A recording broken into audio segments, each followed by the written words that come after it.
I built a piece of software in 2 weeks, and I literally had no coding experience, no technological experience. I'm basically a dinosaur when it comes to a lot of this stuff. So I wanted to show you guys what I did. And I know there's a ton of videos on YouTube about, hey, I made this software, and I had no experience. I literally had no experience. Okay, on my roadmap for my company in the next 10 years, I wrote, hey, it would be great to have a software. That I can use for my business, right? And I was like, I need to be able to have enough money to hire a software engineer. And I was thinking about all these things like, wow, this is gonna be very expensive. So it was literally on my 10 plus year goal list. And then I listened to a podcast with a very popular entrepreneur, and he said he found this tool where he basically like typed stuff in, and he was able to like make an internal app for him and his team. And it's someone that used to have coding experience decades ago, and he kind of lost it because he's not doing coding stuff anymore. But like, I took that and I ran with it, and I signed up for this software. It's called Replit. Okay, that's where we are right now.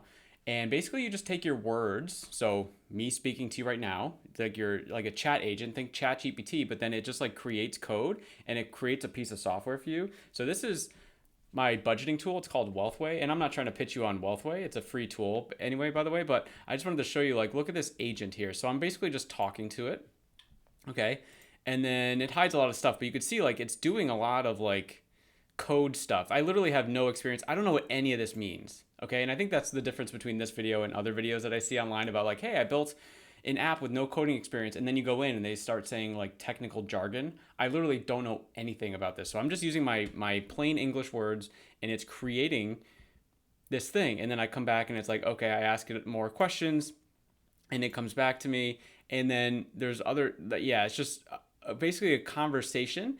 I don't know what any of this stuff is happening here. I don't know what's happening here. Um, I don't know, but it's just so cool. I was able to create a piece of software and Replit. So their annual thing is like $250. And then if you go over the amount of usage in it that they have for it, it goes over a little bit. So like in the first month tinkering with it, I spent the $250, and then it was like an extra $100. But now I've shared this tool with my community, and I'm just having people test it out now, which is very cool. So like, just look at this interface, and it's just from my words. Okay. So again, I teach personal finance stuff. So I have a budget here, and all these things are like interchangeable. It's just like so cool that I created this with my words, and I had no coding experience at all. And yeah, it's obviously a little clunky. People in the industry talk about minimal viable project products, right? So this is basically like, here's a core version of like what I want to build eventually. Please test it out. And I'm getting some great feedback. And I created it in 2 weeks. I spent a ton of time on it. And again, I spent in the first month, it was $350, but that includes the annual fee for Replit. So every month I'm going to have I think it's $25 worth of credits of usage in Replit. So my plan is just kind of like tinker around every single month and not go above that $25 threshold. And because I'm still testing this out, it's a completely free product for my community, and it's just so cool because again, I was looking at my big goals for my business, and literally under 10 years when I started this business, it was like it'd be awesome if you had a piece of software. And now technology has just come so far where I don't need I don't need a software engineer.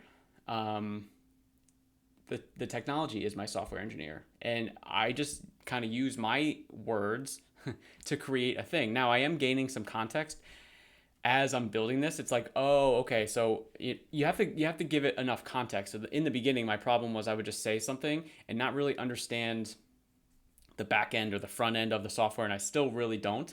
But you just basically have to prompt it and like, okay, if there's anything connected on the back end that would need to change, please do that, because I went down this rabbit hole of doing this tool inside of the app, okay, and it got to a point where I like to think about it where like I thought I was telling the software like, hey, add a finger to this hand, right? But what was happening was all like I kept adding fingers and like, it was getting heavy. The shoulder of the software wasn't strong enough to be able to hold all these things that I was creating, right?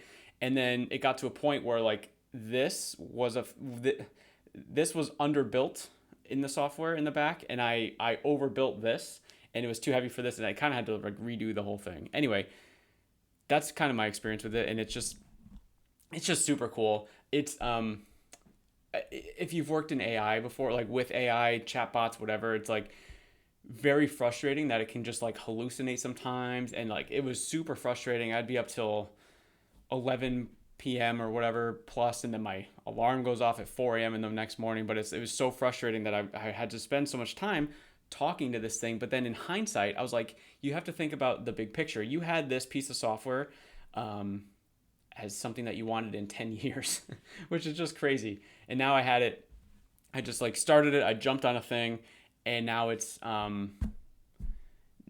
took me 2 weeks. So it's like, when you're in it, it's so hard to not be frustrated. When you zoom out, it's like, wow, I got this piece of software like 9.5 years earlier than I thought I was going to when I started my business. So I think it's just very, very valuable. There's so many tools out there, guys, that do something like this. There's ones that are specific to like engineers, where it's like it helps people that actually know what they're doing. And then there's stuff that I think all these companies are going to go towards this path of what Replic's doing. There's again so many other companies. I have whatever a link down in the description if you want to check out Replit.